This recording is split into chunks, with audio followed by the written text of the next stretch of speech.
Welcome back, guys. This is Kimberly Graham, your co-host of the Affluent Marriage Podcast, and we're so excited to have you here for the continuation of our previous episode. Before we get started, I want to make sure that you guys know that you can follow us and converse with us at the Affluent Marriage Pod on Instagram. That's where you can find us to connect with us, like our content, share our content, any of those types of things, but we also want to hear your stories there as well. So excited for the new stuff that you're going to learn from today's episode, and without further ado, let's get back to the show. So I talked about, like, for example, my sister, and you'll hear about her a little bit more. She is hearing impaired, and she uses a lot of different reasons as to why money is not going to work for her, but she recently became debt free, and we're working on investing this weekend. And my goal is to help her understand that she can do whatever she wants to do with her finances. Like, she's in control with her husband, of course. But anyway, as we were talking, her husband was saying that he wants to quit his job and go do something else, which made her feel very nervous about things. They'd already started to have the conversation about, like, you know, well, here's what makes me comfortable. And I know for her, we are having the conversation that for her, it's important. She values security in those finances, and understanding that everything is secure should he leave his job and decide to go do something else. And so I mentioned to her some different things that she could do to enhance that security for herself. If he's still like, I'm unhappy, I don't really want to be in this job anymore. Cool. What's going to help you feel secure so that you can give him the space to do what he needs to do best for him? And so I told her, you know, there are some options that you can work from home doing data management or something where you're able to still bring in some type of income that you can sock away, like, for yourself. It's not that, you know, you're going to spend it or whatever, but, like, it's just something that might give you a little bit more, like, to take a deep breath, to be like, okay, it's going to be fine. Is that what it takes so that you can but you can share that opportunity for him to find what makes sense for him? So it's important to have these conversations with your spouse. Like, what do you value? And you can say that as an I statement. I value security. That's me. That's for me too. I value knowing that I'm safe, even if blank happens. How can we make that happen together? And so, yeah, it's just really important. No, that was a great example of an I statement, right? So you can't accomplish any of that with criticism and blaming. Mm-hmm. So use those I statements. Don't gaslight. Tell them what you value. Tell them what you feel. Mm-hmm. I love that. I'm going to break this down into sports. All right. Because some people get sports. All right. One thing we said is blaming people for past financial mistakes. Mm-hmm. Okay. Let me put it like this. Okay. It's week 4 of the NFL. The Packers are playing the Bears.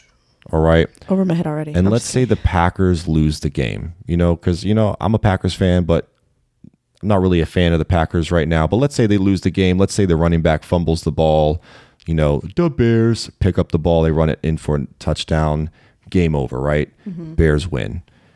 You could easily, you know, blame that running back for fumbling the ball. You know, it was his bad. It was his mistake. Mm-hmm. He lost that game. Okay. Let's fast forward, right? Now we're in the final week of the season, or we're in the playoffs. All right.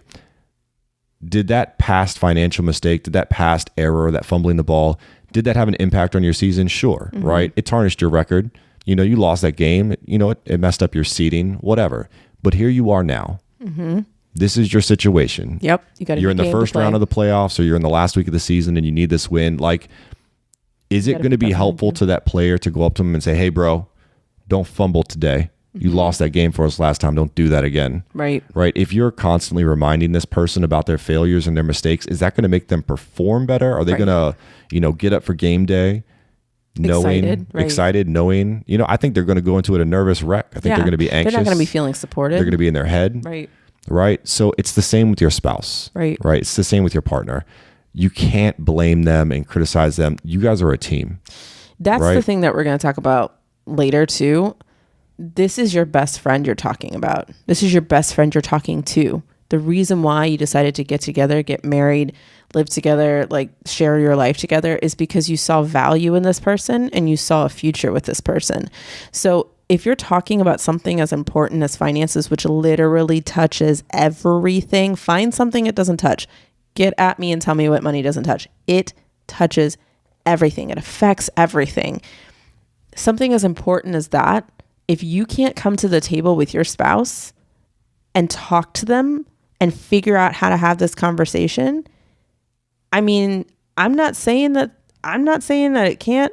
I'm just saying I'm watching that. And I think you should be very, very concerned about the state of your relationship if you cannot have these conversations. You might need to seek additional support. You might need to seek a marriage therapist. But my point is this, like, you're on the same team, you're playing for the same goal, you want the same thing. Right. But don't belittle your partner for a mistake, because they feel bad about it. Trust me, they do. They do. That running back feels bad he fumbled the ball. Your spouse feels bad they made that financial mistake. They know it was a mistake, but they don't need to hear about it for the rest of their life, right? It's time to move on. It's time to be a team. And if you can't be a team with this and you can't come together to the table and create a routine and a habit around this, I'm just saying you got to really watch out for those red flags.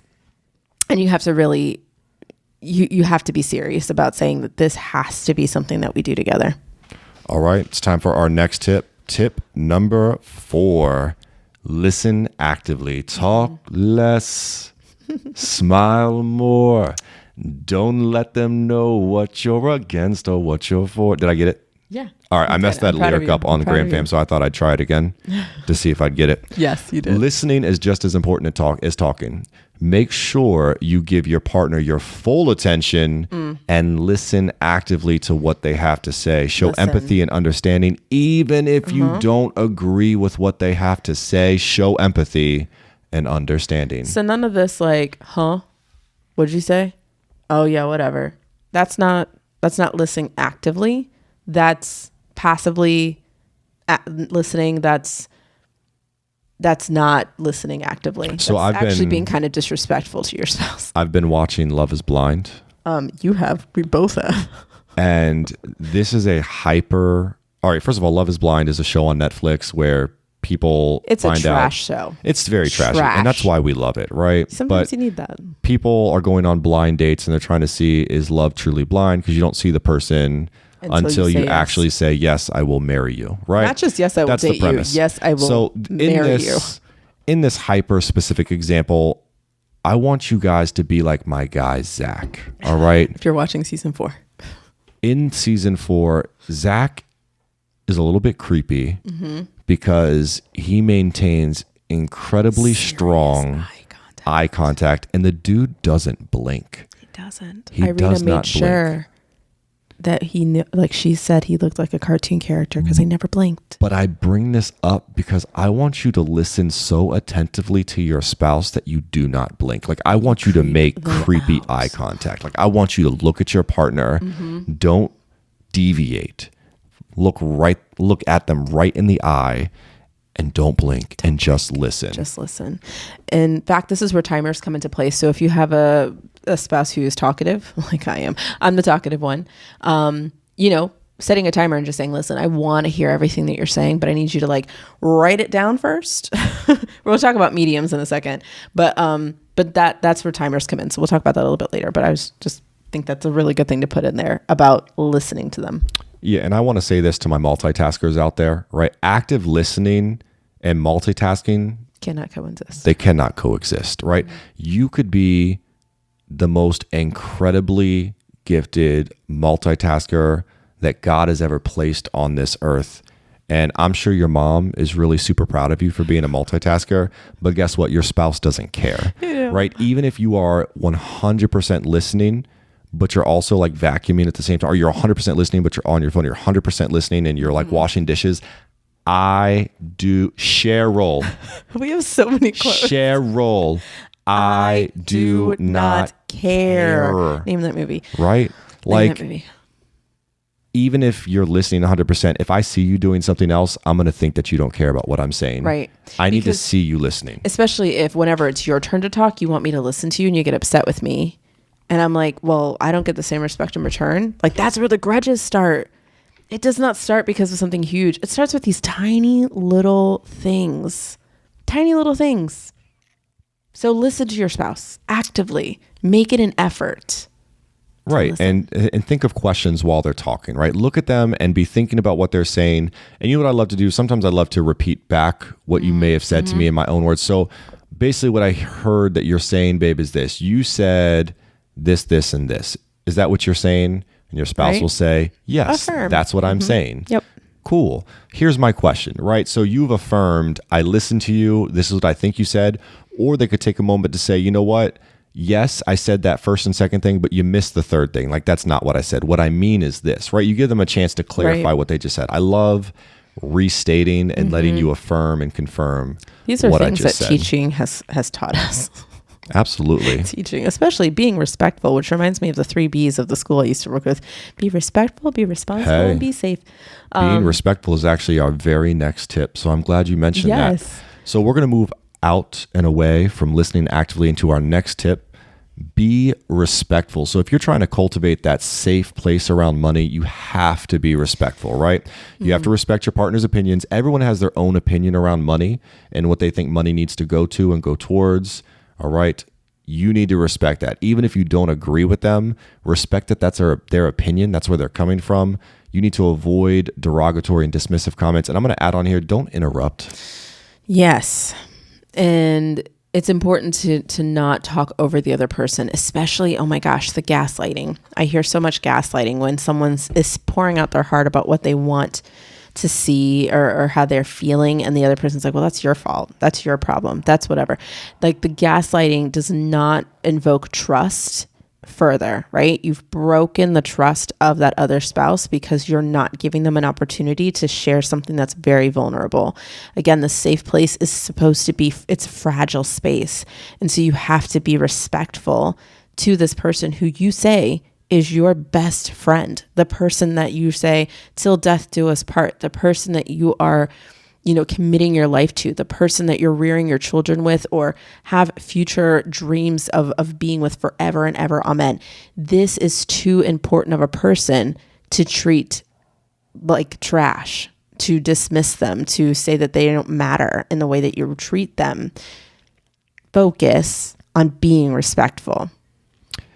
You and I had very different beliefs on how to raise our children with education, right? Yes. And it has changed over time, I would say, because things have changed over time, right? Yes. When we were growing up, you were raised in private school. I was raised in public school. You were very strong about having our children go to private school. And I was very strong about I feel like public school reared me and helped me become the person that I am today. I learned to adapt and be flexible and work with a lot of different people. I really saw a lot of value in the public sector, and you saw a lot of value in the private sector. I will tell you that today, both of our children will be in private school. And I think public education has changed a lot recently. But my point is this: you're my best friend. You're my best friend. Thanks, babe. I respect your opinion. I listened to everything that you had to say about private school, all of the pros, all of your things that you took away from that experience, how it helped you shape and make you the person that you are today. I listened to all of that. And I shared my concerns. Well, this is my concern about private school. Whether it's the cost or whether it's they might not get to work with different people or the after school, curriculum, after school programs, there's a lot of things there, right?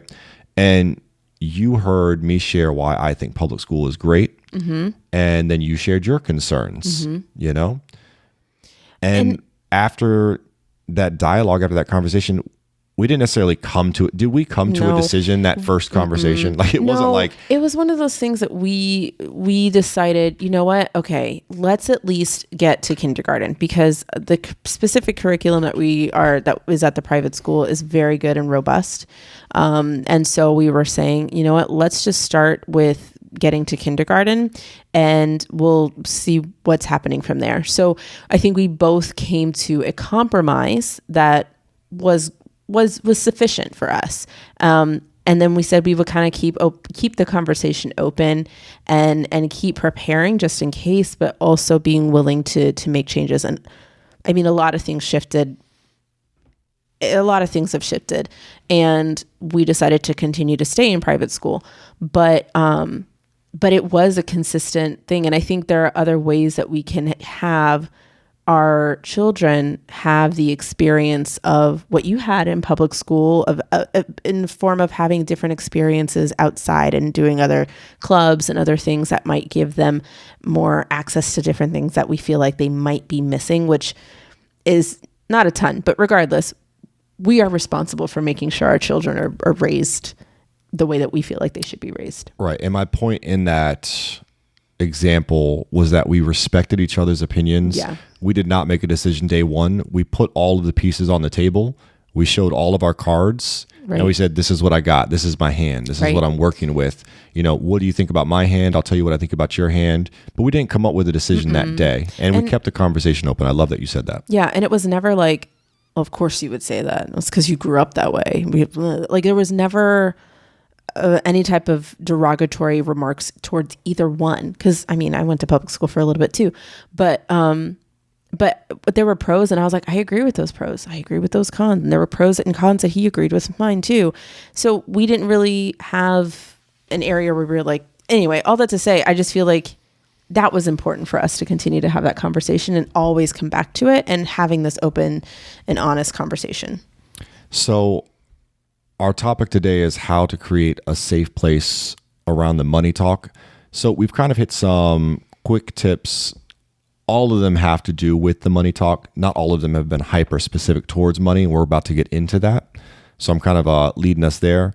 But just a quick reminder, some of our quick tips for that safe place is choosing the right time and place, being open and honest with your partner, avoiding that criticism and blaming, listen actively to your partner, and be respectful.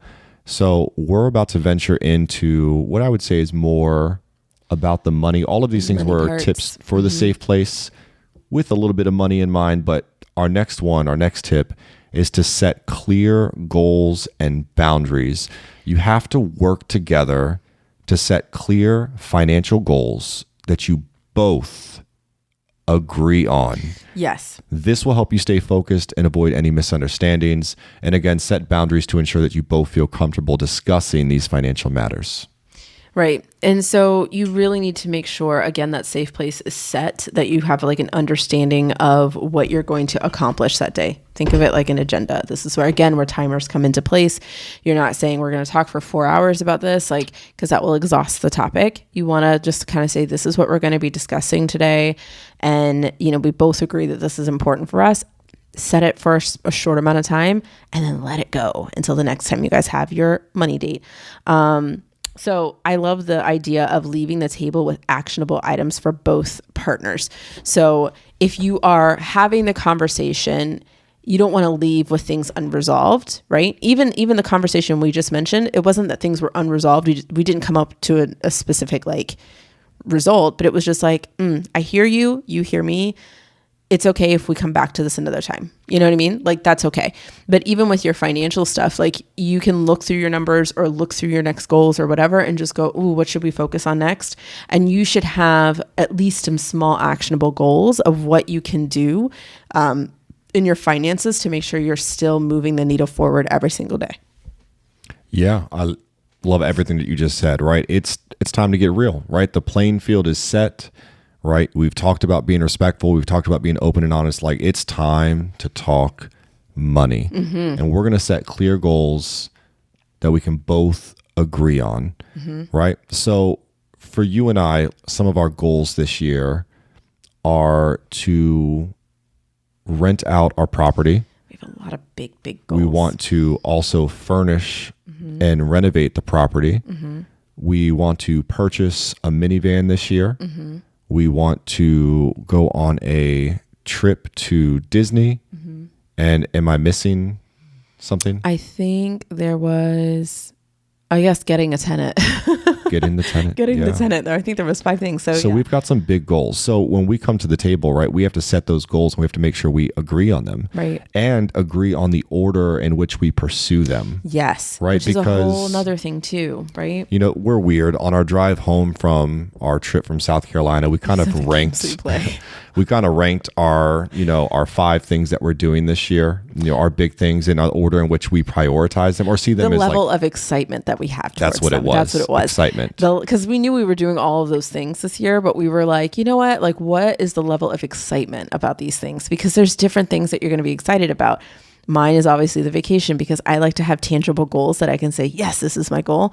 For him, it was different, and that's okay. We're reaching any of those goals. It doesn't matter what our motivation is, as long as it gets done. but we're both in agreement that every single thing on that list is something we're really, really excited about doing. So the cruise was like the number one thing on your list that you're the most excited about, right? Yeah. But just because it's what you're the most excited about doesn't mean that's what we're doing first. No. With our finances. We had to come up with something that we agree on. I said the tenant was the thing I was most excited about because it allows me to potentially get out of education, right?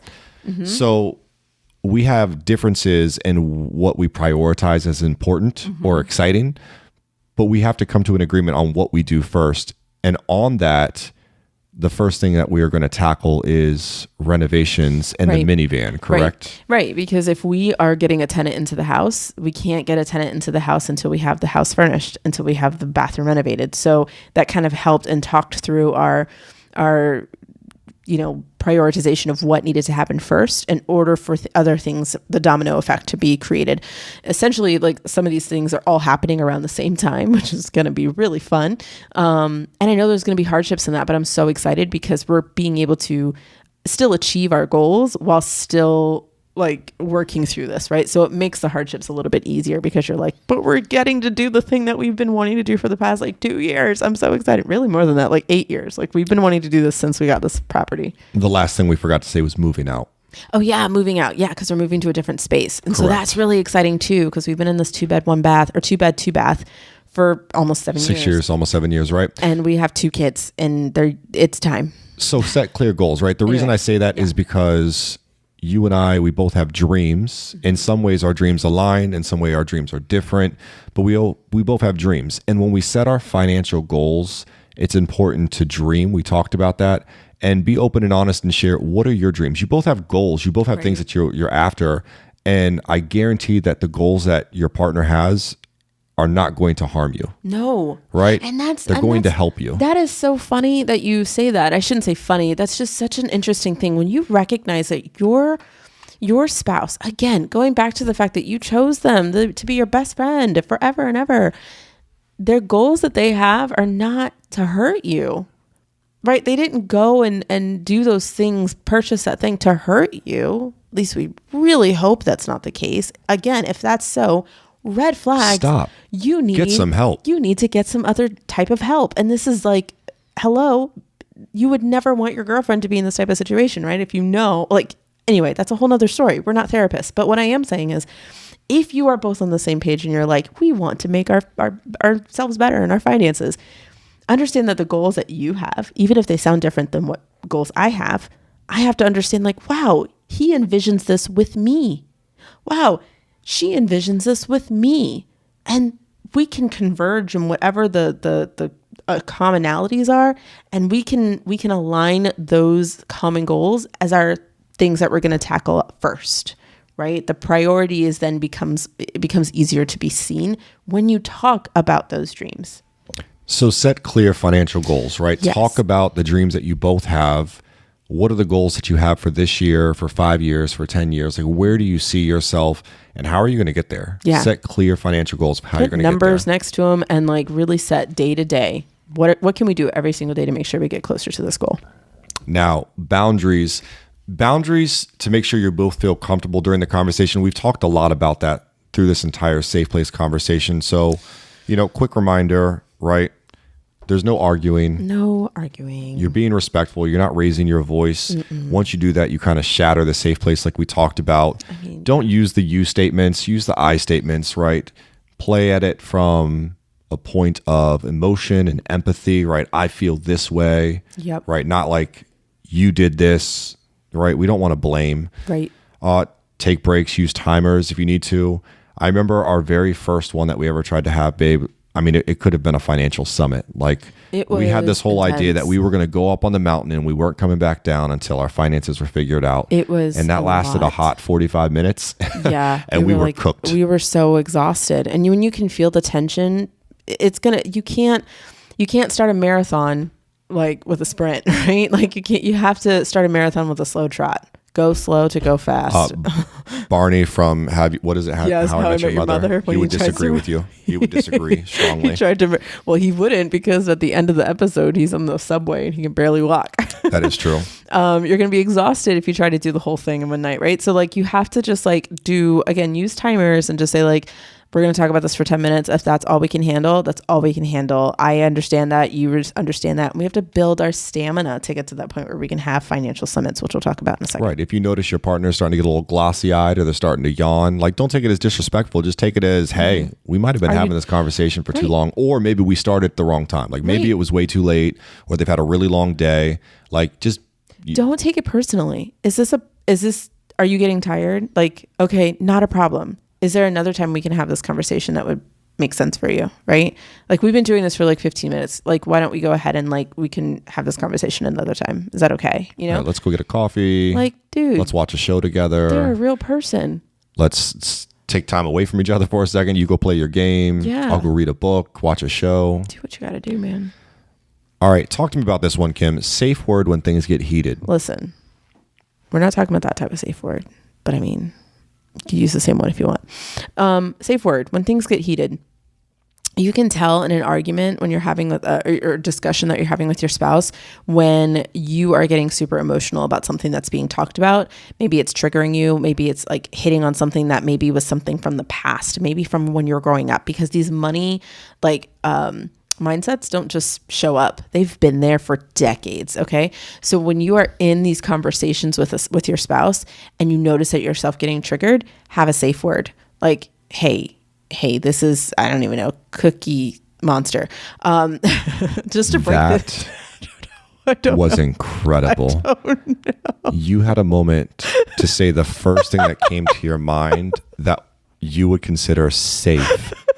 And you went to a childhood show in Sesame Street and you selected not Elmo, not Big Bird, you said Cookie Monster, which is actually like a ferocious monster. He loves cookies.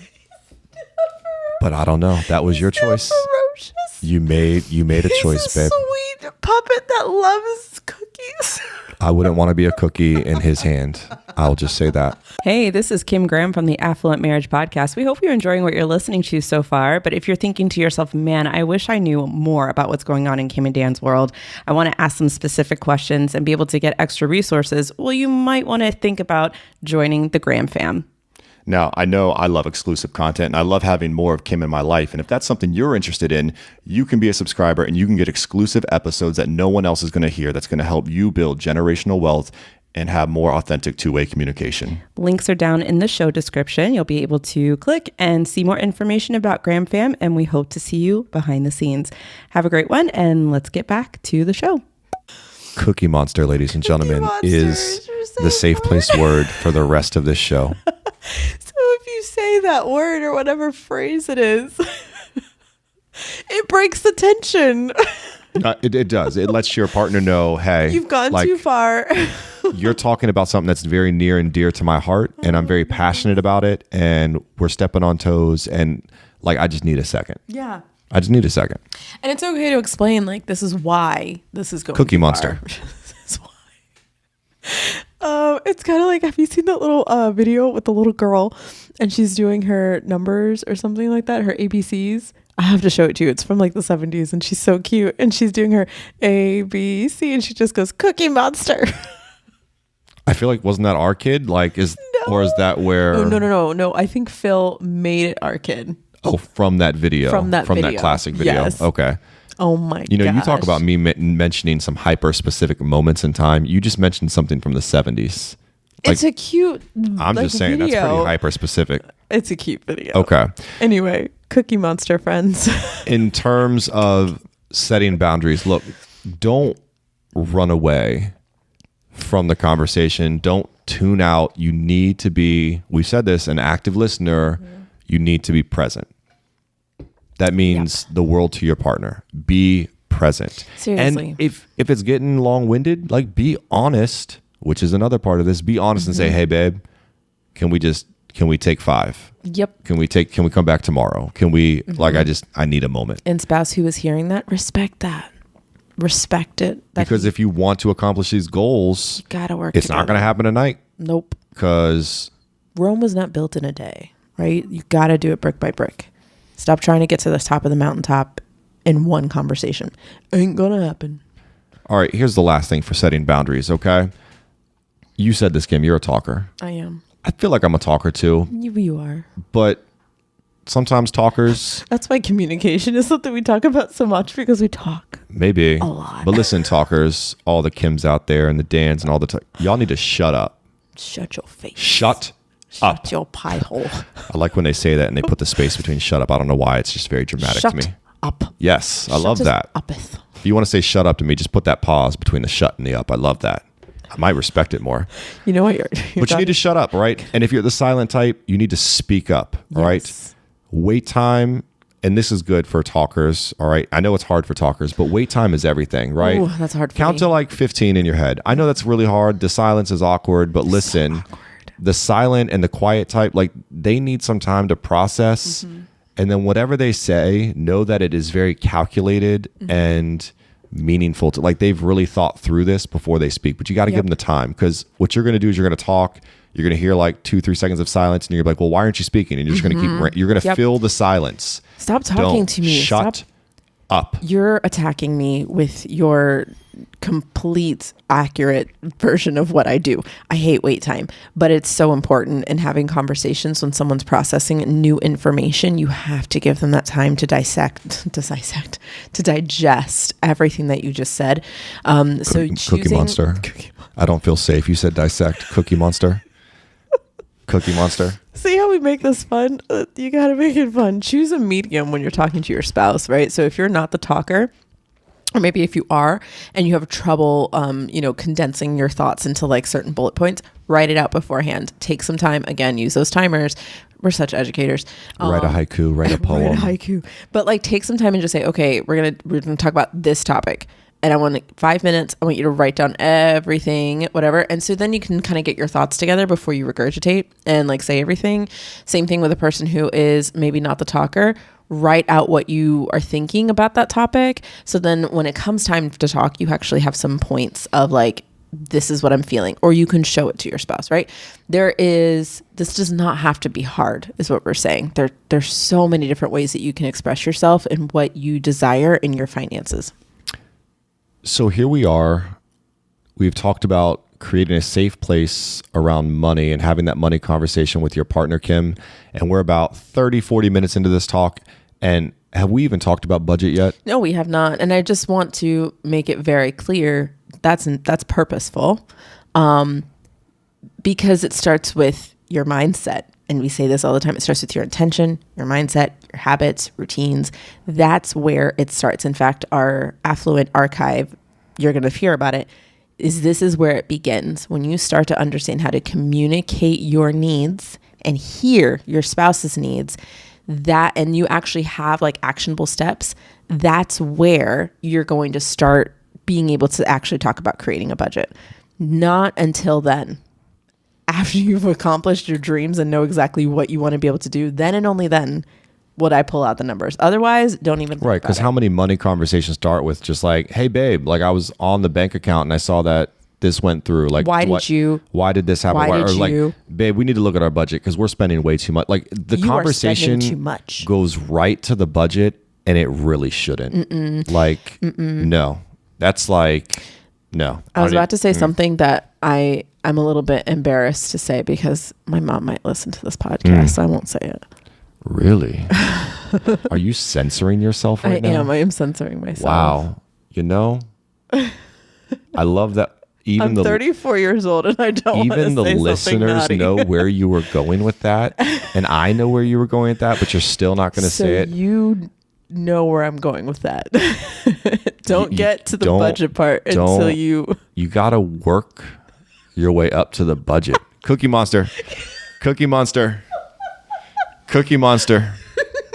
Your mom is like shouting in the car, Cookie Monster. Kim, Cookie Monster.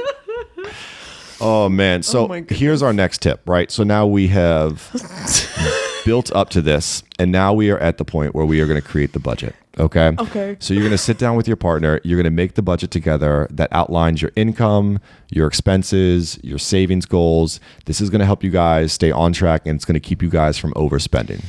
We are not going to go into deep detail with this because there's a ton we could say about starting a budget. So that's going to be something that we do for Graham Fam. We're going to go deep dive on budgeting, how to budget. We'll give you our step by step what we do.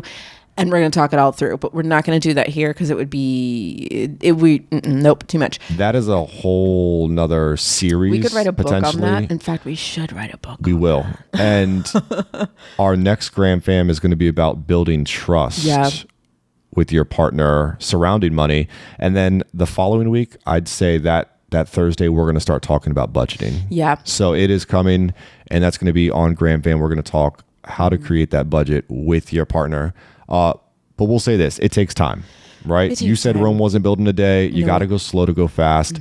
Like when you're formulating that budget, know that you're tracking your expenses. That takes time. You got to go back and look at the past month or previous months and track it. Go ahead. And let me just say this, right? Because I want to also say this one thing about budgeting, because I think this is so freaking important for people to hear.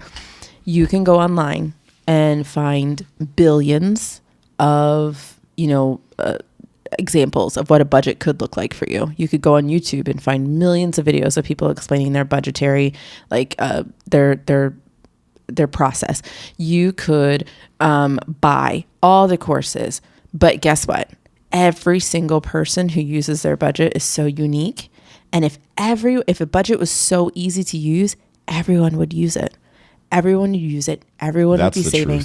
Everyone would be, on their way to multimillionaire land. But that's not the case. Why? Because it's not the budget that's going to make you understand your finances better.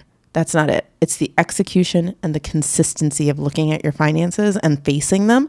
That's the part. And it's hard because it's like looking in a mirror and you have a lot of things that you need to fix. It's not pretty when you're first looking at it, but you've got to start somewhere. And yeah, so that's why that episode is going to be its own entity. I love that you said consistency because that ties into our last point. But quick recap before we get there. Choose the right time and place. Be open and honest. Avoid criticism and blaming. Listen actively. Be respectful. Set clear goals and boundaries for the conversation. And then create the budget. Dude. Now, consistency, you need to communicate regularly. And this is our last tip. Make sure you check in regularly with your partner about finances. This will help you both stay on the same page and avoid any surprises. I recommend to all of my clients to at least do weekly, if not twice a week to start. And then once they get a handle on their routine, go into bi-weekly.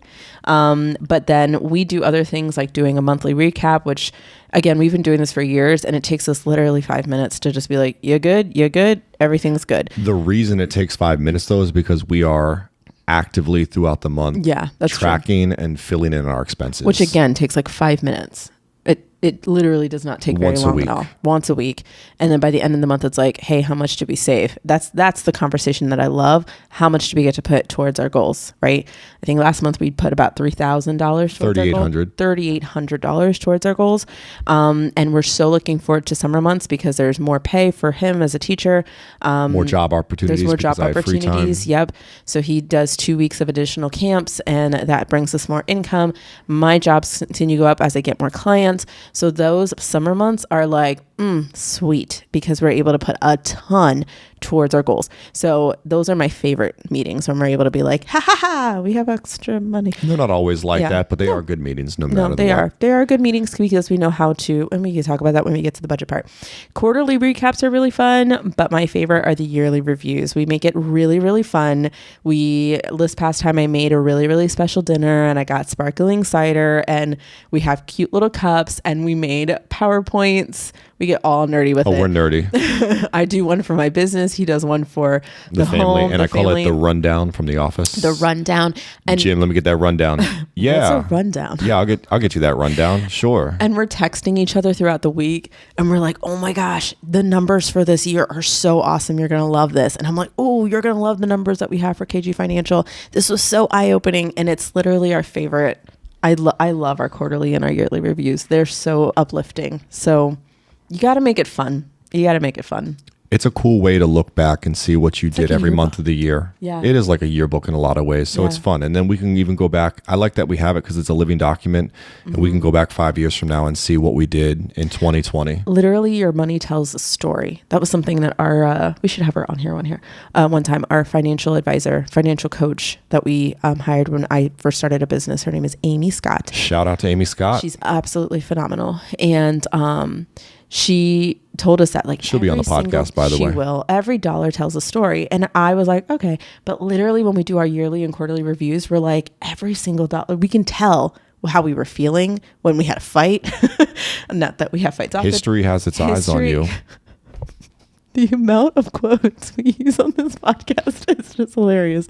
I mean, you can tell everything. Like when our kid was sick, like you can tell every single dollar tells a story. Every single dollar. Okay.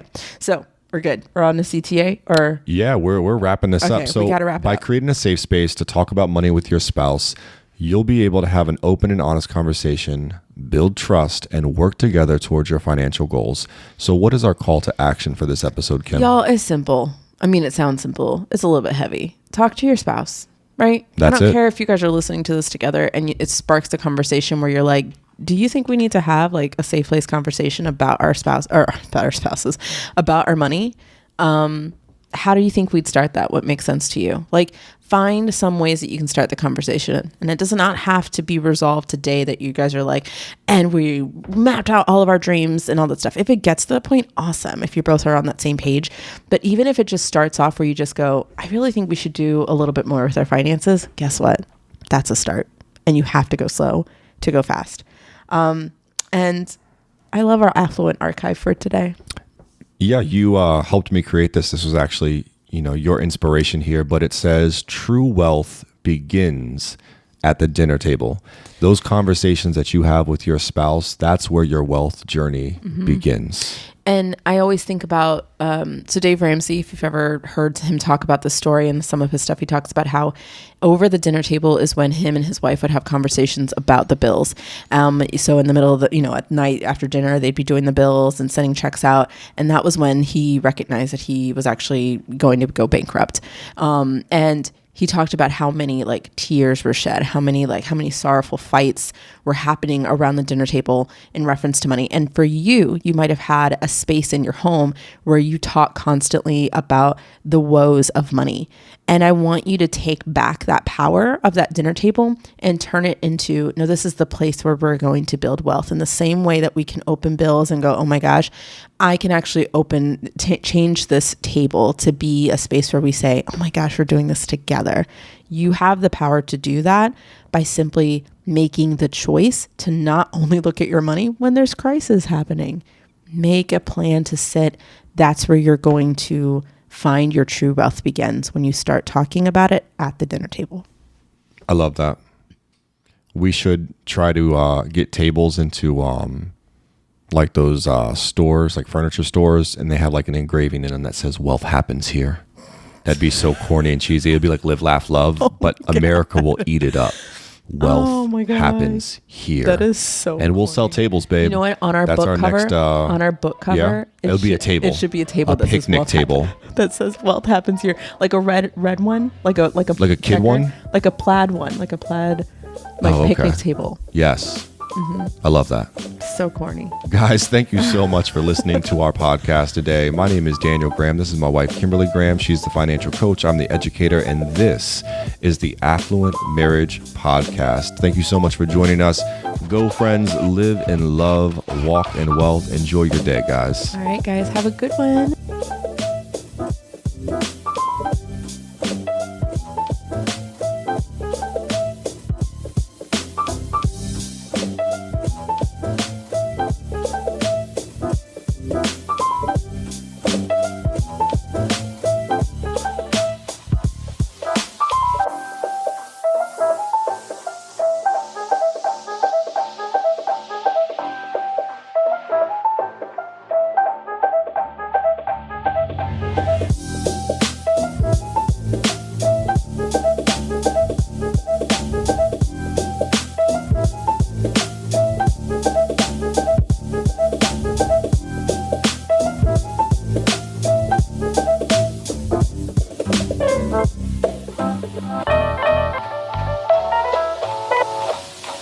Bye.